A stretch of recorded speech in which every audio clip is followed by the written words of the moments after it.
This week's video is a comparison between two different cameras you might not necessarily think to compare.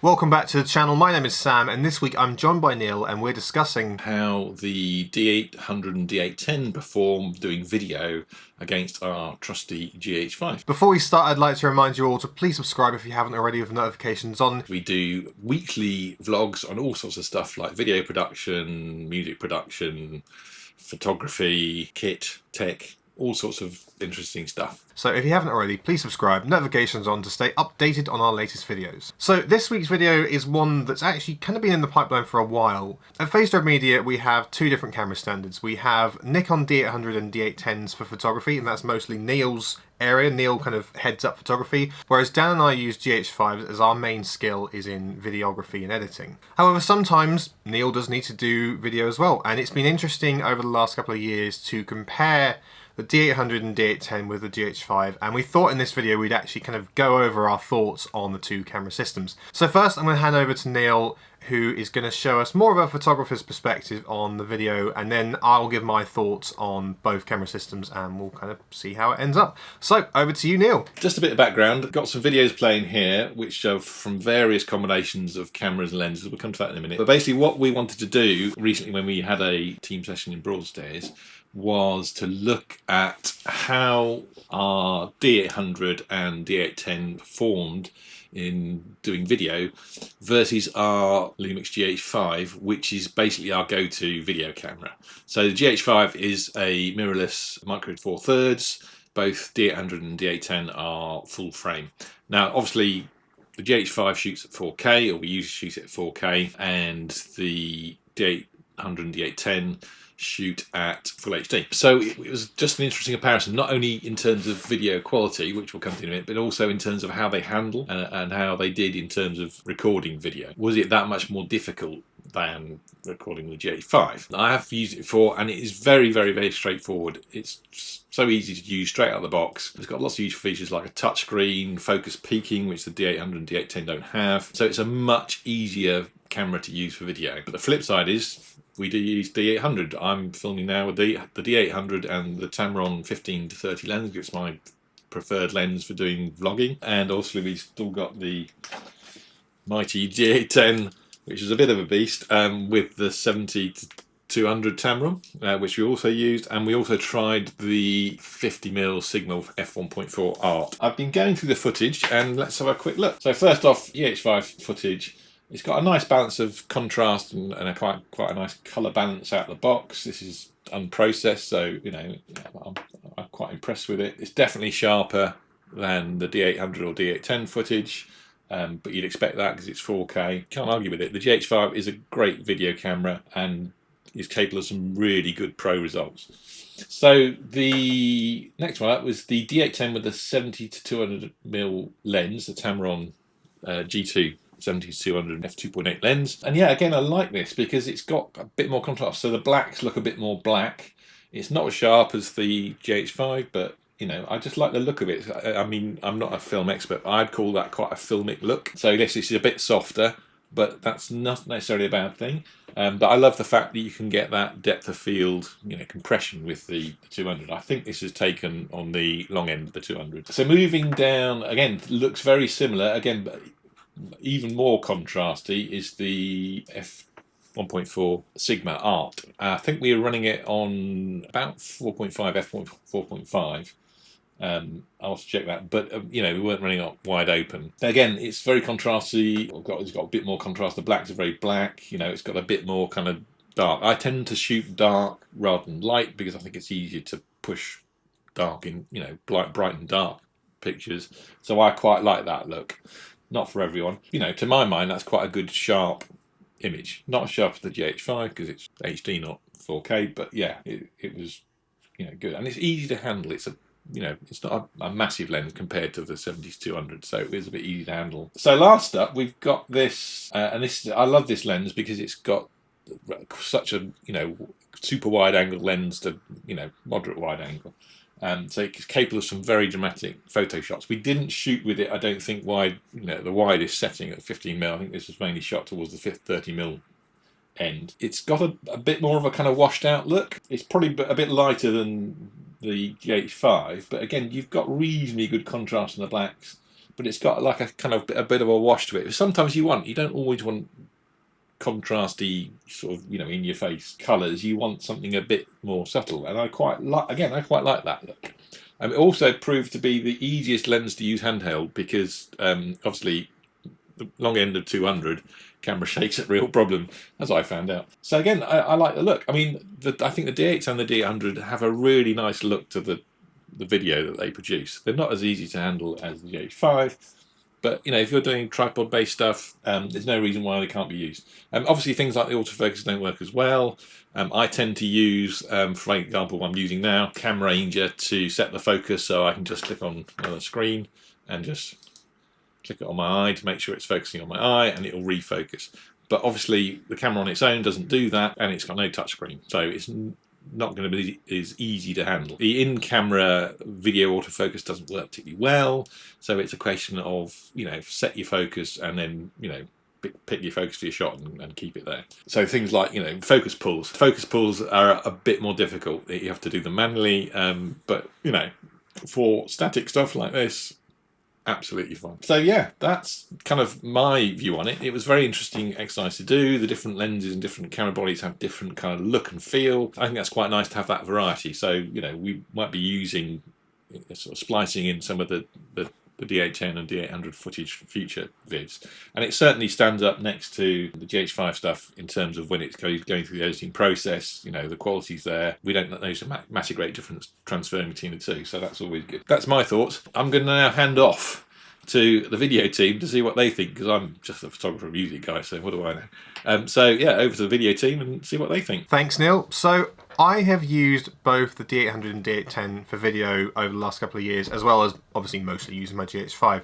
Now, we've mostly tended to use the Nikon systems if we need an additional camera body. Now, the problem with them is they usually have maybe a 20 or 30 minute recording limit, and it's lessened if you're shooting at 50. But the good thing is that the video quality coming off the D800 and D810 is quite good. Now, compared to what I used to own, which is a Canon 550D, the 1080p on that was not amazing, whereas actually the full HD 1080p coming off the 800 and 810 is actually pretty decent. I've been quite impressed with the dynamic range and the picture profiles available on the Nikon, and just overall the quality coming off it is pretty good, and the bitrate as well is also pretty good. So in recent videos over the last few years, we have actually used a mixture of GH5 footage, D810, D800 footage, GH4 as well, just to kind of build stuff up. Now ideally, obviously, yes, we would all use a GH5, but actually buying cameras is expensive. But actually, when you compare the two, initially just on first glance, they look pretty similar. Obviously GH5, yes, shoots 4K, so that is going to look better, and it obviously, in using it, is much more geared towards simplistic videography. I mean, one of the most frustrating things is video on the Nikon systems is definitely more of an afterthought, whereas the GH5 is kind of geared around it. Accessing the video mode on the D810, D800 is fine, it's just not something that kind of naturally pops up, and then changing manual settings on it can be a little bit of a faff. Not always, but it can be. However, being full frame does mean obviously you can get better depth of fields, and arguably the choice of lenses may be better, and potentially as well in low light, although that being said, we don't tend to shoot a lot of low light stuff. Obviously ergonomically and just sort of practically, the GH5 is really good for just taking out and shooting handheld, mostly thanks to the amazing image stabilization. The autofocus is fine, it's usable, and yeah, it's just generally geared towards it. It's a lot lighter, everything that you would need is at your fingertips, whereas the D810 and D800 is much more geared towards for photography with a video feature built in, which is what kind of, when we first started to see video features in DSLRs, that's kind of how it was. Video was a secondary feature, whereas obviously now, with mirrorless cameras especially, video features kind of take center stage. All about the actual quality coming off it. As I said, bitrate's good, and video quality I've been quite impressed with, especially it's, good 1080p, which, even now, 1080p is still a standard for a lot of things. So as I said, I have used a mixture of D800, D810, GH5, GH4 footage in videos before, and Cutting between them isn't too bad. You know, you've got to grade them slightly differently, but you can kind of get them to match pretty well. However, what was really interesting is the last time I went to visit Neil, we actually did do some mostly dynamic range testing, quality tests, and that's where it was actually quite interesting to see the differences were bigger than we first thought. Now, Neil mentioned in his section that he quite liked the fact that there was a lot more contrast in some of the lenses and in the video coming off the D810 and D800.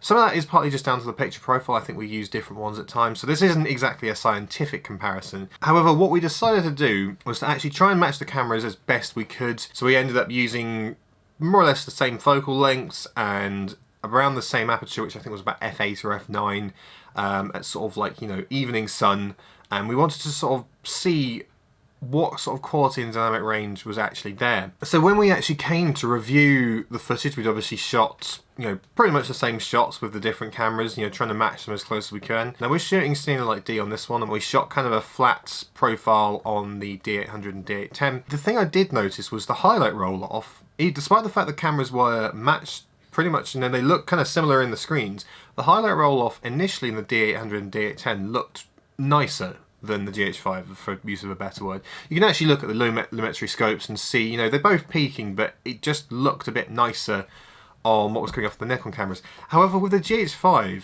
with the actual video files, usually you can pull back a lot of detail from the clipped highlights. And once I did that, that's when you notice the highlight roll-off is quite a lot more limited on the Nikon cameras. And again, I was quite surprised. So I ended up going through colour correcting them just to see what I was able to pull back in both. And the GH5 just did better. Now, we're not really going to talk about the difference between the 4K and the 1080p. I mean, you can probably see it on screen. You'll probably be able to see the D800 and D810 is definitely softer. And this is something Neil mentioned as well. That's not really anything we're going to kind of rag on. Now, they both look really nice, and actually I would say coming directly off the camera, I probably prefer what's coming off the Nikon cameras than what's coming off the GH5. Part of that is down to picture profile, but I think also the full frame sensor does help, and also the lenses as well. You know, most of the time we're using this stock 12 to 60mm lens, and then for the 50mm lens comparison I did use my 25 f1.7. Again, as I said, this isn't exactly super scientific, but it just kind of gives you an idea of what the actual camera systems are doing internally. Yes, they are helped out by the lenses, but I think ultimately a lot of what's going on is internal. But as I said, I think the D800 and D810 just looks a bit more pleasing to the eye just straight out of the camera. But it's only when you really look into it and really start trying to grade stuff that you'll find that actually you hit limits a lot quicker than you would with the GH5. So ultimately then, what's the point of doing this comparison? Well, if you are like us and you already have maybe a GH5 or some other similar mirrorless camera, but you also have something like a Nikon D800, D810 or a Canon equivalent, do you need to go buying more of those video cameras, or can you just use both? And I'd say yes, you can. It depends on the project, but if it's something like an event or a YouTube video or something where you can match the images pretty well, but it doesn't have to be exact. If it's something like that, then you might as well use what you've got. The D800 and D810 still produce really good 1080p, and obviously if you go up to the D850 you can shoot 4K, which is amazing. But yeah, it's kind of, I do believe in use what you've got within reason. You know, we're still using GoPro Hero 5s because they're still pretty decent. I'm still using some old camcorders because, you know, they still have their place. If you've got a camera that still does what you need it to do, you may as well use it. So yeah, those are my thoughts. As I said, both great camera systems, and if you do happen to have like a GH5 or a mirrorless and you happen to have one of these Nikon camera bodies that shoots reasonably good 1080p video, then you may as well use that. Save yourself some money. Don't go buying lots of extra camera gear, just know the limitations. As we said, the Nikon systems are far better if you just lock them off on a tripod or something. Don't expect to do so well with handheld, but if you're doing YouTube videos and need an extra angle, then yeah, may as well use them. Anyway, I hope you've enjoyed that one. I hope that was at least somewhat interesting. We're probably going to do a video on the actual lenses that Neil uses for video and kind of do a review on that if anyone is interested. Please be sure to subscribe down below with notifications on. We will upload another video on Friday and possibly during the week as well. So yeah, we'll see you in the next one. Goodbye.